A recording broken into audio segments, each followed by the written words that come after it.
दोस्तों, आज आप लोगों के सामने प्रस्तुत हुआ हूँ सेलर टॉक्स लेके एक नए टॉपिक के साथ। ETO, electro technical officer. इनको मरीन इलेक्ट्रिकल ऑफिसर भी कहा जाता है, इलेक्ट्रिकल ऑफिसर भी कहा जाता है, मरीन इलेक्ट्रिकल इंजीनियर भी कहते हैं लोग। और सबसे कॉमन नाम जो कि शिप में लोग इनको कहते हैं वो कहते हैं बत्ती साहब। तो आइए शुरू करते हैं, बत्ती साहब हैं क्या, बत्ती साहब कैसे बनते हैं, और इलेक्ट्रिकल ऑफिसर बनने के लिए आपको किन किन बातों का ध्यान रखना चाहिए। इलेक्ट्रिकल ऑफिसर बनने के लिए आपको किस चीज़ की ज़रूरत है, आपकी क्वालिफिकेशन क्या होनी चाहिए। और सबसे इंपॉर्टेंट बात जो मैं आज आपके सामने डिस्कस करने वाला हूँ, ये जॉब, इलेक्ट्रो टेक्निकल ऑफिसर की जॉब किन लोगों को सूट करती है। सबसे पहले तो ये उन लोगों के लिए है जो अपनी जॉब से संतुष्ट नहीं है। अब संतुष्ट नहीं होने का मतलब मेरा इस बात से है कि वो लोग जो 9 to 6 जॉब कर करके थक चुके हैं, जो अपनी सैलरी से खुश नहीं है। अब सैलरी से खुश ना होने का मतलब ये है कि जिस हिसाब से वो काम करते हैं उस हिसाब से उनको सैलरी नहीं मिलती है। सुबह 9 बजे से शाम के 6 बजे तक कंप्यूटर स्क्रीन के सामने बैठे रहते हैं और वही क्लिक, माउस, टाइपिंग, यही सब काम है, नेटवर्क का काम है और IT का काम है, लेकिन उस हिसाब से उनको पैसे नहीं मिलते और करियर ग्रोथ नहीं है उनका। 25,000 30,000 की नौकरी कर करके वो थक चुके हैं। अपनी लाइफ में एक एडवेंचर चाहते हैं, बाहर घूमना चाहते हैं, एक ऐसी जॉब करना चाहते हैं जिसमें उनका इंटरेस्ट बना रहे और वो जॉब जो एक कंप्यूटर स्क्रीन के सामने ना हो। तो आइए बात करते हैं, एक ऐसी जॉब में आप लोगों के सामने लेके आया हूं जिसको बोलते हैं इलेक्ट्रो टेक्निकल ऑफिसर। इनको बत्ती साहब भी बोला जाता है। अब इलेक्ट्रो टेक्निकल ऑफिसर बनने के लिए रिक्वायरमेंट क्या है, क्वालिफिकेशन क्या है, कौन कौन से लोग हैं जो इलेक्ट्रो टेक्निकल ऑफिसर बन सकते हैं, आपकी एजुकेशनल क्वालिफिकेशन क्या होनी चाहिए, आपका कॉलेज बैकग्राउंड होना चाहिए। इन सब टॉपिक के बारे में आज हम डिस्कस करने वाले हैं। अब ईटीओ की जॉब प्रोफाइल के बारे में भी कुछ डिस्कस कर लेते हैं। ईटीओ की जॉब प्रोफाइल होती क्या है। अब देखिए, बत्ती साहब का काम जहाज पे ये होता है कि अब देखिए जहाज को कोई देख लें।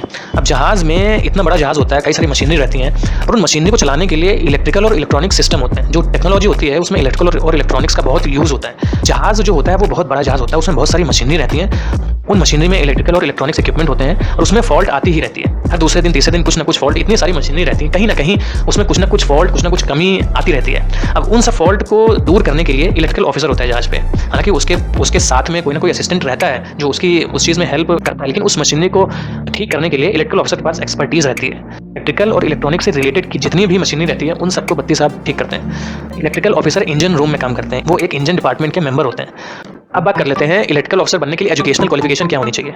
वो लोग जिन्होंने 4 साल का बीटेक किया हुआ है या 3 साल का डिप्लोमा किया हुआ है इंजीनियरिंग में, वो लोग ईटीओ बन सकते हैं। अब इस चीज़ को और डिटेल में समझते हैं। बीटेक में आपके कम से कम 50% मार्क्स होने चाहिए, डिप्लोमा में आपके 60% मार्क्स होने चाहिए, 10+2 में physics, chemistry, maths and English आपके कंपलसरी सब्जेक्ट्स होने चाहिए और इंग्लिश में एटलीस्ट 50% मार्क्स होने चाहिए इन आइदर 10th और 12th एग्जाम। अब बात कर लेते हैं आपको किस स्ट्रीम में बीटेक या डिप्लोमा करने की ज़रूरत है ईटीओ बनने के लिए। देखिए, electrical engineering, electronics engineering, electrical and electronics engineering, electronics and telecommunication engineering, electronics and communication engineering, electronics and instrumentation engineering. अब इन सब फील्ड्स में से आपने किसी भी फील्ड में बीटेक किया हुआ है, देन आप एलिजिबल हैं ईटीओ बनने के लिए। अब ईटीओ बनने के लिए एक कोर्स करना पड़ता है जिसको बोलते हैं ETO course, electro technical officer course. ये कोर्स एक डीजी अप्रूव्ड कोर्स है। इसको प्रीसी कोर्स भी कहते हैं, प्रीसी कोर्स फॉर इलेक्ट्रिकल ऑफिसर भी इसको कहा जाता है। इस कोर्स का ड्यूरेशन 4 मंथ्स का है। आपको अराउंड 17 वीक्स लगते हैं इस कोर्स को कंप्लीट करने में। और इस कोर्स में मैक्सिमम एज ऑफ एंट्री जो है 28 साल है, 28 ईयर्स। मीन्स अगर आप 28 ईयर्स के अंदर ईटीओ कोर्स में एडमिशन लेते हैं तब तो आप एलिजिबल हैं, और अगर आपकी एज 28 ईयर्स के ऊपर हो गई है देन आप ईटीओ कोर्स में एलिजिबल नहीं हैं। तो ये तो बात हो गई ईटीओ कोर्स की या इलेक्ट्रिकल ऑफिसर बनने की बात। अब बात करते हैं इलेक्ट्रिकल ऑफिसर की सैलरी क्या है। अब देखिए, ईटीओ कोर्स करने के बाद आपका प्लेसमेंट अगर किसी शिपिंग कंपनी में हो गया है, वैसे तो कई सारी कंपनी आप जहाँ से ईटीओ कोर्स करते हैं उस इंस्टीट्यूट में प्लेसमेंट्स के लिए कई सारी शिपिंग कंपनियाँ आती हैं। अगर आपका प्लेसमेंट नहीं भी होता है तो आप ईटीओ कोर्स करने के बाद कई सारी कंपनीज में अप्लाई कर सकते हैं। अब बात कर लेते हैं, अगर मान लीजिए आपका प्लेसमेंट हो गया है, आपको किसी कंपनी में एम्प्लॉयमेंट मिल गई है, तो आप सबसे पहले शिप ज्वाइन करते हैं as a trainee electrical officer. अब ट्रेनी इलेक्ट्रिकल ऑफिसर में आपकी सैलरी थोड़ी कम होती है। सैलरी क्या, आप एज ए ट्रेनी ज्वाइन करते हैं तो आपको स्टाइपेंड मिलता है, तो मंथली स्टाइपेंड मिलता है। बट आप जब as a trainee electrical officer join करते हैं तो आप वहाँ पर एज ए ट्रेनी रहते हैं, आपके ऊपर कोई रिस्पॉन्सिबिलिटी नहीं होती है। आपको कई सारी चीज़ें सीखने को मिलती हैं और आपकी कोशिश यही होनी चाहिए कि आप जितनी ज़्यादा से ज़्यादा चीज़ें सीख लें, क्योंकि यही मौका है जहाज़ पे हर चीज़ सीखने का। अब देखिए, हर कोई, चाहे वो डेक ऑफिसर्स हों, चाहे वो इंजीनियर्स हों, सब कोई जहाज़ पे एज ए ट्रेनी ज्वाइन करता है, चीज़ों को सीखता है।